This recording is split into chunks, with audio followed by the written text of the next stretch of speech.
Hello guys, మనకి ఇంగ్లాండ్తో జరుగుతున్న first టెస్ట్లో బుమ్రా 3 వికెట్స్ తీశాడు కదా ఇప్పుడు ఆల్రెడీ. అయితే మరి ఈ 3 వికెట్స్తో ఒక రికార్డ్ అయితే క్రియేట్ చేశాడని చెప్పాలి. అదేంటంటే మనకి ఇప్పటివరకు సేనా కంట్రీస్లో అత్యధిక వికెట్లు తీసిన బౌలర్ ఎవరన్నా ఉన్నారా అంటే అది వసీం అక్రమ్ మాత్రమే. అయితే అతను ఇప్పటివరకు చూసుకుంటే మొత్తం 146 వికెట్స్ తీశాడు. అయితే మరి దాని తర్వాత ప్లేస్లో ఉంది బుమ్రా.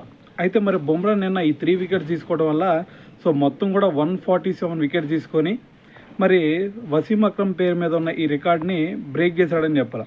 అయితే మరి దీని తర్వాత మనకి ఈ లిస్ట్లో టాప్ 5 బౌలర్స్ కనుక ఒకసారి చూసుకుంటే మనకి ఫస్ట్ ప్లేస్లో బుమ్రా 147 వికెట్స్ తీసుకున్నాడు. దాని తర్వాత సెకండ్ ప్లేస్లో వచ్చేసరికి మనకి వసీం అక్రమ్ 146 వికెట్స్ అనమాట. దాని తర్వాత థర్డ్ ప్లేస్లో వచ్చేసరికి అనిల్ కుంబ్లే మొత్తం కూడా 141 వికెట్స్ తీసుకున్నాడు. అయితే దాని తర్వాత ఫోర్త్ ప్లేస్లో వచ్చేసరికి మనకి ఇషాంత్ శర్మ ఏకంగా 130 వికెట్స్ తీసుకొని ఫోర్త్ ప్లేస్లో ఉన్నాడు. అయితే ఫిఫ్త్ ప్లేస్లో వచ్చేసరికి మనకి మొహమ్మద్ షమి సో టోటల్గా 123 వికెట్స్ తీసుకొని టాప్ 5 ప్లేస్లో అయితే వీళ్ళు ఉండటం జరిగిందనమాట.